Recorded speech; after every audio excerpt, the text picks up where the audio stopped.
Hello everyone and welcome to a very special video. We are starting a new series here on the channel, and this series is going to be called the Disney Discography. And right off the bat, just by the title and the way I'm filming, some of you might already know what I'm doing here.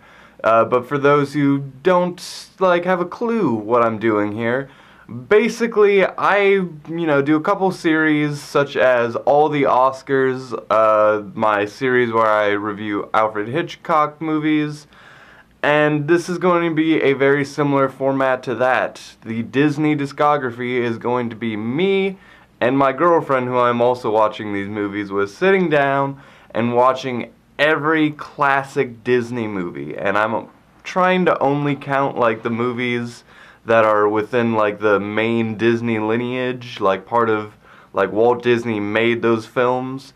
I know there's a lot of films such as what was some of the other ones, a Goofy movie and DuckTales the movie. Those are animated films made by Walt Disney, but some of them aren't part of the lineup of the actual famous classics. When I looked it up online, there's two different lists. It was here are the ones that are technically animated Disney films, and here are the ones you're actually looking for. So I'm probably just going to do the ones I'm actually looking for, and maybe a couple extras, like a Goofy movie, just because, fuck it, I want to watch a Goofy movie. That sounds awesome. And like I said before, I'm watching these movies with my girlfriend, the love of my life, and it's going to be a wonderful experience. I did ask her, since she's a part of the experience that I'm watching, if she wanted to be in the video herself. She didn't object to that, but at the same time, whenever I was like, do you want to film the video? She kind of was just you know how that is. So, whether we're gonna get her in here down the road or not at all, doesn't really matter. It's all up to her. But that might be a thing later on that you can look forward to. But for now, you just got my ugly face, and we're gonna start things off in 1937, when the first fucking one of these movies came out. It was called Snow White and the Seven Dwarfs. Maybe you fucking heard of it. Oh boy, this movie, oh god. It was so weird just to sit down and watch a movie that came out, 60 plus, 70 plus years before I was born. I don't fucking know how long it was. This was easily the oldest movie I've ever seen. Before this, the oldest movie I ever saw was Psycho, which came out in 1960. That's a pretty big gap between 1937 and 1960. That's a pretty big gap. And it is incredible that, people today, this piece of film is, talked about, and it's still regarded in ways it's completely normal. You could buy it on fucking VHS and Blu-ray, and it's just another film. Hi, computer. I see my speakers finally started to work. It's incredible that, after all that many years, it's one of those films that's, dusted off, good as new. It's not many, very few films are ever going to get this. So many films are going to be lost to time, lost to no more conversations about them. They're just going to kind of be in vaults, if that. And that's a little bit sad, but it really pushes movies to do better. But anyway, this film, it's an important piece of film. It is super important. When it came out, I think the Oscars gave it some kind of award just to be hey, good job for making this. Imagine being in 1937, you've never seen an animated film before, and you see this endless drawing just from start to finish. You see a movie, but it's a drawing. Think how weird that would be. What if you're 50 years old and you just see this for the first time? That would be crazy. God, I can't even imagine that world. And this was not many years after the World War, so it's just crazy to think about. And I know some people might just give it a 10 out of 10 just because of how important the film is. Let's get something straight. I don't like judge movies based on that. I judge my films based upon my enjoyment, and like those fun facts like, oh, this movie came out in 1937, it's passed on through the generations, and blah blah blah blah. And not only that, I didn't even talk about how important this movie is on the fact that like the tropes introduced and all the certain phrases and just the princess dichotomy that was born from that, which became Walt Disney's like thing. All of that is super important. But what I was going to say is that doesn't necessarily matter to me. What really matters to me at the end of the day is my enjoyment, and is this movie like rewatchable? Just stuff that like I'm gonna rank it like any other movie. That's how I do it. I'm gonna do the same formula that I do for every single movie. And if it doesn't get a 10 out of 10, that's just the way it is. If you want someone else to suck this movie's dick, there's plenty of people, I'm sure. It's a classic. It's a classic. It's a classic Disney film. But, I will say there's a little bit of magic because, you know, if you ever been to Disneyland, you know, they got the fucking castle. They got everything.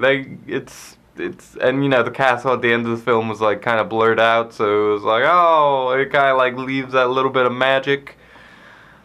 It was nice, like it was a nice film. It was kind of just like, oh yeah, like it was putting the pieces together on a lot of what, like I know what this movie's about. Snow White, like everybody knows what this movie's about. And just little things like mirror, mirror on the wall. Who is the fairest one of them all? It's good to finally have closure and see what that scene is like. See what the actual mirror looks like, because like I've only seen clips. It was nice to finally kind of see like how Prince Charming worked. He was around a lot less than I thought he would be. The actual like plot of this movie, I thought like when we were like an hour plus into this hour and a half movie, I thought all that plot was gonna happen in like the first 30 minutes. Not at all. This is a very slow but at the same time easygoing movie. This really felt like a movie that like I could fall asleep to and stuff like that. The sound of this movie is very like melancholy, not melancholy, but like very, what is the word I'm looking for? It features a lot of Snow White singing in this old-fashioned style and a lot of these old-school choirs. It's very old school. Let's just call it that. And I don't know. It doesn't sound like your normal Disney movie. That's one thing they definitely have changed over time. Is like, what does the movie sound like? The voice acting style and all that completely different. Soundtracks, etc. I did know some of the songs, like Whistle While You Work. Most people know that song. The songs the Dwarfs are singing. It was kind of good to see them in their final, or their real forms. I will say, I'm not going to ever, like, listen to these songs, like, all that often or out of context. So, it doesn't have like the best songs. And the animation is from 1937. Obviously I am completely like biased to like my style of animation, but for 1937 it looks great. For 1937, I can't stop saying when this movie came out. It does kind of look like Snow White and Prince Charming are on an LSD trip for a couple frames. They definitely get that face a couple times, but which is weird because when the evil queen was like in hag mode and like little things like all the dwarves, they look really on point. So like I assume it's just because they're easier to draw, easier to animate, like moving around and stuff. Whereas Snow White, you know, she has to look more real. Yeah. And, you know, it's not like I'm not new to, like, this universe. I've played it in fucking Kingdom Hearts. I've seen it parodied. I've seen, like, analytical videos about it. Like, I understand most of this movie before I went into it. Most of this movie I'm obviously spoiled to because it's such a timeless, like, passed on through the generation type of thing. I think it's weird how every generation builds upon the last one's, like, stories.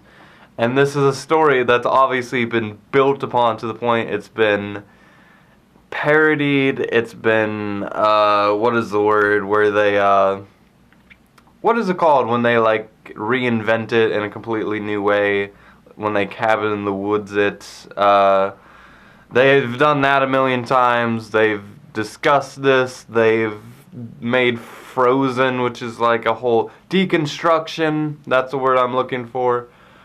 They've done a million things past this film. Obviously, like, little things like Snow White just walking into people's houses is not okay. And Pinocchio does that, or Jiminy Cricket does that in the next film, so I don't know what Disney has got going for it with that, but, yeah, and she's kind of this pampered princess character. She's kind of a little bit annoying. She's very, you know, just, oh, how are you? Yeah, all of that is a little bit annoying. It's a little bit like, I don't really like this character all that much, but I kind of expected that in all honesty. The writing for the character itself, you know, I was able to live with it. It was fine, whatever. Another thing I want to talk about was, like, how, because I just heard birds chirping outside, this film had, like, just little things like that. Like, I never, like when Shrek, in that movie, when they parody this, the whole birds chirping thing, when she does it, like, the birds fucking explode. Because they're trying to match her, like, volume and stuff. Like, oh, this was the origin for that. They were doing, oh, like, so much, this made so much other things, like, kind of connect the dots in my mind, and, like, I think that's maybe something I appreciated the most about this film. But, a lot of this film, like I said, was easygoing. I was starting to fall asleep during one part. It was the part where, really, Snow White, these are probably not going to be spoilers, but, like, you know, they're all so old that it's like, you know, these movies, everybody knows them. So, I might dance around spoilers for these videos. Just heads up for at a time. But there was a lot of this movie where Snow White was just chilling with the dwarves or having a good old time, just kind of living it up. And I appreciate scenes like that. I love scenes where people just, there's no conflict. I love stuff like that, but it was really boring in this movie, and that's all right. You know, it's that kind of film. It's not like a boring film. I'm not trying to say that, but it was a very light film, and I really liked Grumpy. I liked all the dwarves. Dopey, fucking on drugs. He was great. Bashful, Happy, all of them. They're all great. I love the dwarves. They were all really, you know, cute. I thought they were a really good, you know, start to the formula for these buddy sidekick, anamorphic characters. You know, I'm comparing little people to anamorphic characters, but whatever, so does this film. Anyway, so, the movie ends. Prince Charming, I thought, was kind of shoved in there, a little weird. The big scene with the evil queen, she went out like every Disney villain goes out. That was kind of like, I was like, oh, isn't that ironic when I saw that? I kind of just wait for that whenever I'm watching a Disney film now. I didn't think that's how it happened, though. I never got closure on that story. Like, that was good. Like, I learned stuff about the story that I never knew. That was always great. And then the film just kind of like, wishy-washy its way out. Like, it was kind of just like, oh yeah, storybook. Like, I realized how much Shrek parodied this film. But, you know, I loved it. I loved all of that. I thought it was great. I thought it was a very, just, I want to say classic film. Classic in the sense that it really felt like I was watching something important. I was watching something that, like, you should just watch. This is one of those movies you should just watch. It was very great to kind of just check this off my list. I am 21 years old and I sat down and watched Snow White and the Seven Dwarfs and had a good time with it. Anyway, it's time for our score. I'm going to give Snow White and the Seven Dwarfs a 7 out of 10. If that score pisses you off, or like if you don't care, which is probably the normal reaction, I'm sorry for the people who it upsets. But again, this is based on enjoyment. This is based upon like just what's the number that I felt at the end of the day. And I thought I had a good time. I didn't have a great time. I don't know if I'm ever going to watch this film again.